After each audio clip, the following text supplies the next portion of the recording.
Hello students, कैसे हैं आप सब। आशा करती हूँ आप बहुत ही अच्छे होंगे और आपकी पढ़ाई भी बहुत ही अच्छे से चल रही होगी। और मैं मीता सिंह, रुचि क्लासेस 71 में आपका फिर से बहुत बहुत स्वागत है। तो जैसे कि हम कर रहे थे हिंदी, मैंने आपको बताया था कि हम क्या करेंगे, अपने UP TET, super TET, UP police, UPSI, देखिए हिंदी जिसमें भी आती है सबके लिए ही ये हमारा बहुत ही इम्पोर्टेंट क्लास है। तो आज मैं कौन सा टॉपिक लेके आई हूँ आपके लिए। आज मैं टॉपिक लेके आई हूँ यहाँ पर सर्वनाम। आपको पता है संज्ञा, सर्वनाम, क्रिया, विशेषण, इन सब से हमारे बहुत सारे क्वेश्चन बनते हैं।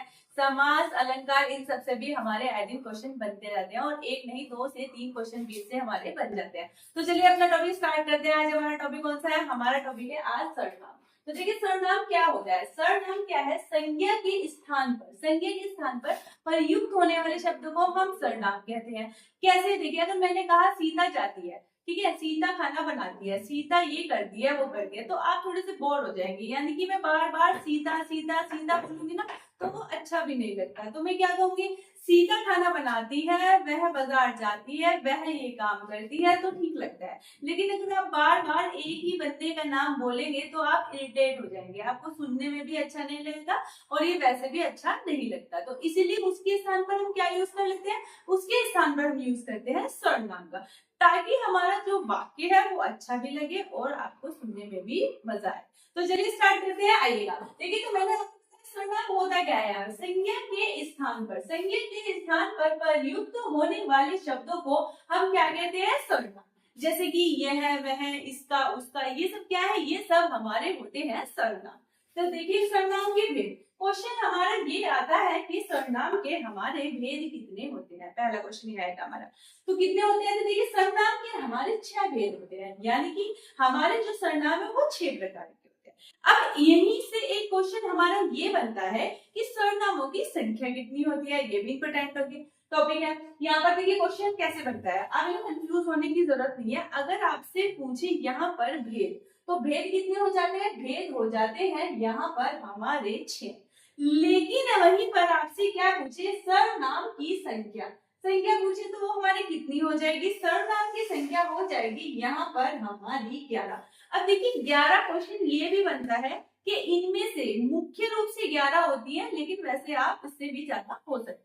लेकिन मुख्य रूप से पूछेगा तो क्वेश्चन यही बनता है कि है ना, सर्वनाम की संख्या कितनी है, तो 11 है। तो 12 13 आपको कुछ भी ऑप्शन में दे देंगे। आपको ये भी दे सकते हैं जैसे कि मैंने आपसे कहा कौन कौन से, तो कौन कौन से होते हैं, मैं, तू, आप, जो, सो, यह, वह, क्या, कौन, कोई, कुछ। देखिए अब इनको आपको अच्छे से देखना है कि इनमें से 11 कौन से हमारे बन रहे हैं। देखिए अगर आपको क्वेश्चन ये दे सकता है, जैसे आपको 4 ऑप्शन दिए, अब इसमें से पूछेगा क्या ये सर्वनाम है, मतलब इसकी संख्या में जो 11 में से आते हैं क्या इसमें से ये है या नहीं है। तो आपको पता होना चाहिए कौन कौन से हैं, मैं, तू, आप, जो, सो, यह, वह, क्या, कौन, कोई और कुछ। ये हमारे कितने सर्वनाम है, ये हमारे 11 सर्वनाम हो जाते हैं। तो चलिए अब बात कर लेते हैं हमारे इसकी, तो भेद हो गए, इसके भेद होते हैं 6, संख्या होती है 11। अब बात आते हैं सर्वनाम के भेद जो होते हैं, उनमें करते हैं हम पहले भेद की बात। पहले भेद की अगर मैं आपसे बात करूं तो कौन सा होता है, वो होता है हमारा पुरुषवाचक सर्वनाम। पुरुषवाचक सर्वनाम के भी हमारे कितने भेद होते हैं, यहाँ पर हमारे इसके भी 3 भेद होते हैं। कौन कौन से देखिएगा, पुरुषवाचक सर्वनाम में एक आता है हमारा उत्तम पुरुष।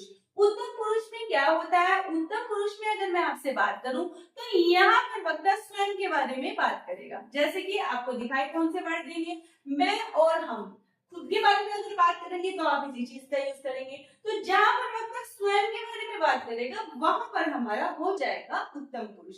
सेकंड की अगर मैं आपसे बात करूं, आ जाता है हमारा मध्यम पुरुष। मध्यम पुरुष में अब क्या होगा देख लीजिए।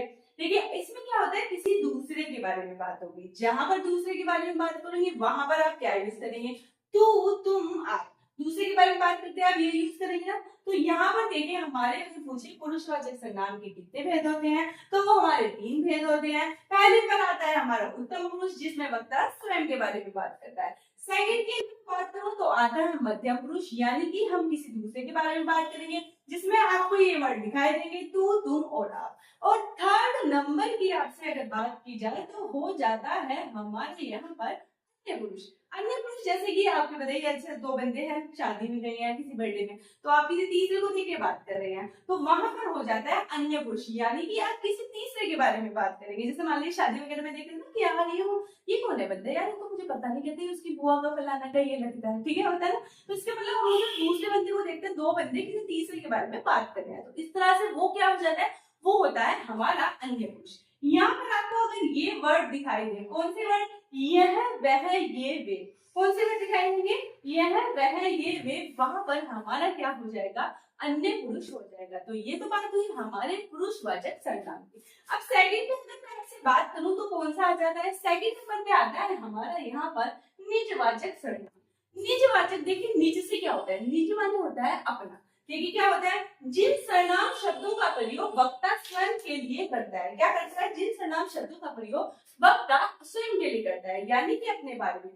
वहां पर आपको देखिए इसकी पहचान आपको करनी है तो कुछ भी नहीं करना। जहां पर आपको आप, स्वयं, अपने आप और खुद, ये सारे शब्द आपको दिखाई दे, वहां पर कौन सा हो जाएगा, वहां पर हो जाएगा हमारा निजवाचक सर्वनाम, यानी कि जहां पर वक्ता स्वयं के बारे में बात करेगा वो हो जाएगा हमारा निजवाचक सर्वनाम। जैसे तुम्हें यह काम स्वयं करना होगा, मैंने आपसे कहा कि तुम्हें ये काम ना स्वयं करना होगा, स्वयं मतलब अपने आप करना होगा, या फिर तुम्हें ये खाना अपने आप बनाना होगा, या तो खुद आप स्वयं, इस तरह के मतलब जहां पर अपने आप में बारे में बात हो, शब्द चाहे कुछ भी हो लेकिन अपने आप के बारे में बात हो, वहां पर हमारा निजवाचक सर्वनाम हो जाता है। चलिए सेकंड अब आता है, ये तो फर्स्ट सेकंड हो गया, अब बात करते हैं थर्ड नंबर में। थर्ड नंबर पे आता है हमारा निश्चयवाचक सर्वनाम। अब निश्चयवाचक सर्वनाम देखिए होता क्या है, ये होता है जिस सर्वनाम शब्दों से वक्ता की किसी निश्चित वस्तु का, किसी निश्चित वस्तु का बोध होता है, वहां पर हमारा निश्चयवाचक सर्वनाम होता है। देखिए वस्तु से यहाँ पर मतलब ये है, वस्तु चाहे पास हो या फिर वस्तु दूर रखी हो, उससे कोई मतलब नहीं है, लेकिन यहाँ पर बात यह है कि निश्चित हो, आपको पता होना चाहिए आप किसके बारे में बात कर रहे हैं, यानी कि कोई अननोन चीज ना हो, उसके बारे में आप अच्छे से जानते हो। जैसे कि अगर मैं आपको एग्जांपल बताऊं, वैसे पहली बात तो आपको शब्द ध्यान रखने हैं कि इससे कौन से शब्द होंगे, तो कौन से हो जाएंगे, देखो यह वह ये वे, जहां पर आपको यह वह ये वे शब्द दिखाई देंगे वहां पर हमारा निश्चयवाचक सर्वनाम हो जाएगा। वह यह, देखिए जहाँ पास की वस्तु के लिए आप आपको बताया यह का यूज करते हैं, और दूर के लिए हम वह का यूज करते हैं। जैसे मैंने कहा यह एक, मान लीजिए यहाँ पे कोई पुस्तक रखी है, मैंने कहा यह एक पुस्तक है, यह एक पुस्तक है, इसका मतलब मुझे पता है पक्का यह एक पुस्तक ही है, मैं कंफर्म हूँ, और बुक भी मुझे पता है कहाँ की है, तभी मैं बात कर रही हूँ इसके बारे में। तो यहाँ पर हमारे निश्चयवाचक, हालांकि दूर से कोई वस्तु रखी हो, दूर से कोई चीज रखी हो, उसको भी मैं कह सकती हूँ, बट मुझे पता होना चाहिए कि वो चीज क्या है, तो वहां पर हो जाता है हमारा निश्चयवाचक सर्वनाम। देखिए जैसे एग्जाम्पल में लिखा है यह पुस्तक है, ठीक है, यह पुस्तक है, मुझे पता है कि यह पुस्तक ही है। वह पेन है, मान लीजिए मुझसे दूर रखा है तो मैंने बोला वह पेन है, या मैं कहूंगी ये आदमी है, या फिर मैं कहूंगी वे औरतें हैं, वे बच्चे हैं, पर मैं जानती हूँ उनके बारे में। तो निश्चयवाचक सर्वनाम हमारा यहाँ पर हो जाता है जिसके बारे में आप श्योर हो। फोर्थ नंबर की अगर मैं आपसे बात कर लूं तो क्या आ जाता है, यहाँ पर आता है हमारा अनिश्चयवाचक सर्वनाम। देखिए नाम से पता चल रहा है, जहां पर आपको पता हो अच्छे से वहां पर निश्चय होता है, और जहां पर आपको कंफर्म ना हो वहां पर हो जाएगा हमारा अनिश्चयवाचक सर्वनाम। देखिए अब कैसे हो जाता है, जिस सर्वनाम से वक्ता को किसी निश्चित वस्तु का क्या होता है, बोध नहीं होता, निश्चयवाचक में बोध हो जाता है, और इसमें क्या होता है, हमें बोध नहीं होता है, यानी कि वस्तु को बोध कैसे नहीं होता। तो देखिए इसके अगर आपको वर्ड दिखाई दे, देखिए वर्ड ही से ध्यान दीजिएगा, ये मेन होते हैं, इससे ही आपको पता चलेगा कि हमारा सर्वनाम है कौन सा। तो यहाँ पर दिया गया है कोई कुछ, देखिए कोई कुछ, अब कोई से कुछ नहीं पता चलता भाई कौन है, और कुछ से भी, जैसे मैंने कहा कुछ आटा ला दो, ठीक है, कुछ चावल दे दो, कितने हैं हमें ये तो नहीं पता कितने हैं, तो इसलिए यहाँ पर इसकी किसकी बात करेगी, अनिश्चयवाचक सर्वनाम। जहां पर आपको नहीं पता हो कि वस्तु कितनी है क्या है, तो उसके बारे में क्या हो जाएगा, जैसे मैंने आपसे कहा कोई आ रहा है, अब मान लीजिए बहुत दूर से कोई बंदा आ रहा है और मुझे दिखाई नहीं दे रहा, बट मुझे ये तो पता है कोई आ रहा है, बट कौन आ रहा है इसके बारे में मैं नहीं जानती, तो इस तरह से यहाँ पर हो जाएगा। जैसे कुछ बात तो छुपा रहे हो, अब बात तो है कितनी है, थोड़ी है, ज्यादा है, इसका मुझे नहीं पता। तो उसी से भी हमें नहीं पता चलता कि वो निश्चितवाचक, वो हमारी कंफर्म बात है या नहीं है। तो यहाँ पर क्या हो जाएगा, अनिश्चयवाचक। तो यहाँ पर आपको कोई कुछ दिखाई दे, वहां पर हमारा हो जाएगा अनिश्चयवाचक सर्वनाम। तो चलिए अब आ जाते हैं हमारे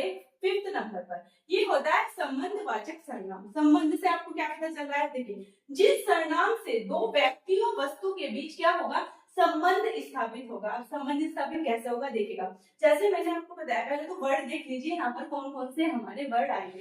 वर्ड आएंगे यहाँ पर जो, सो, जिसको, उसको, ये आपको वर्ड दिखाई दे, वहां पर क्या हो जाएगा, वहां पर हो जाएगा हमारा संबंधवाचक सर्वनाम। इसमें देखिए क्या होगा, कैसे, जैसे जो आया है सो जाएगा, क्या होगा, एक का संबंध दूसरे से है। ठीक है, मोहन ने अगर, मतलब मोहन ने तैयारी नहीं की तो वह फेल हो जाएगा, इसका मतलब पहले का संबंध दूसरे से है। तो यहाँ पर इस तरह का आपको संबंध दिखाई देगा, वहां पर हमारा संबंधवाचक सर्वनाम हो जाएगा।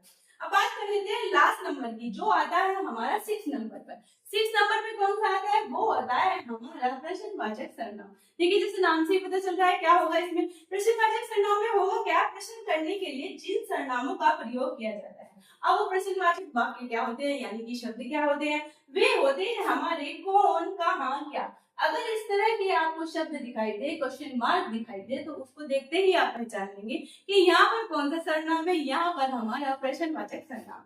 जैसे कि तुम कहाँ जा रहे हो, या फिर तुम कहाँ से आए हो, तुम कहाँ रहते हो, ये क्या वस्तु है। तो कुछ भी बना सकते हैं आप। मेन चीज सेंटेंस तो आप कभी भी बना लेंगे, बस मेन चीज है आपको ये ध्यान रखना है कि इनमें शब्दों का कौन कौन से यूज हुआ है।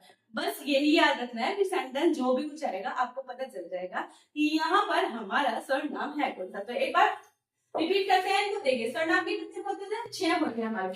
संख्या की बात करूं तो कितनी होती है, संख्या होती है हमारी 11। 11 संख्या आप अच्छे से ही याद रखेंगे, कौन सी, मैं, तू, आप, जो, सो, यह, वह, क्या, कौन, कोई, कुछ, ये हमारी 11 संख्याएं होती हैं। और इसके भेद कितने होते हैं, 6। पुरुषवाचक सर्वनाम, पुरुषवाचक सर्वनाम में भी 3 होते हैं हमारे, उत्तम पुरुष, मध्य पुरुष और हमारे अन्य पुरुष। इसमें वक्ता संघ के बारे में बात करेगा, इसमें दूसरे के बारे में बात की जाएगी, और 3rd नंबर की बात करो तो किसी तीसरे के बारे में बात होगी। यहाँ पर आता है निजवाचक। निजवाचक में क्या होगा कि क्या होगा, वक्ता अपने स्वयं के बारे में बात करेगा। और आपको क्या शब्द दिखाई देंगे, आप, स्वयं, अपने आप और खुद, ये वर्ड जहां पर दिखाई देंगे तो निजवाचक सर्वनाम हो जाएगा।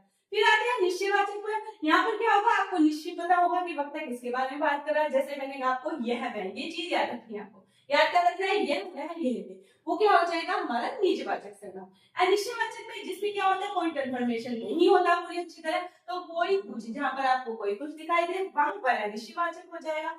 संबंध की अगर मैं आपसे बात करूं तो जहां पर जो, सो, जिसको, उसको आपको दिखाई दे वहां पर हो जाएगा हमारा संबंधवाचक सर्वनाम। और प्रश्नवाचक आपको पता ही है, जहां पर कौन, क्या, कौन, कहाँ, क्या आ जाए वहां पर हमारा हो जाएगा प्रश्नवाचक सर्वनाम। तो इस तरह से ये हमारे सर्वनाम थे। सर्वनाम की मैंने आपको भेद बता दी है। हमारा सर्वनाम ये जो टॉपिक है वो कंप्लीट हो गया है। नेक्स्ट वीडियो में मैं आपको बताऊंगी। और एक बात, हाँ, ये जो सर्वनाम होता है ये हमारे विकारी होते हैं, ठीक है, विकारी शब्द। अब विकारी शब्द होते क्या है, लिंग वचन रूप के अकॉर्डिंग जो क्या होते हैं, जिसमें परिवर्तन हो जाता है, जो चेंज हो जाते हैं, वो हमारे विकारी शब्द होते हैं। अब विकारी शब्द हमारे संज्ञा, सर्वनाम और क्रिया विशेषण, ये सारे ही हमारे विकारी शब्द होते हैं। तो मैंने संज्ञा बता दी, आपको सर्वनाम बता दी। नेक्स्ट वीडियो में मैं आपको विशेषण बताऊंगी। तो प्लीज बताइएगा आपको वीडियो कैसी लगी। मिलती हूँ मैं आपसे नेक्स्ट वीडियो में। Thank you.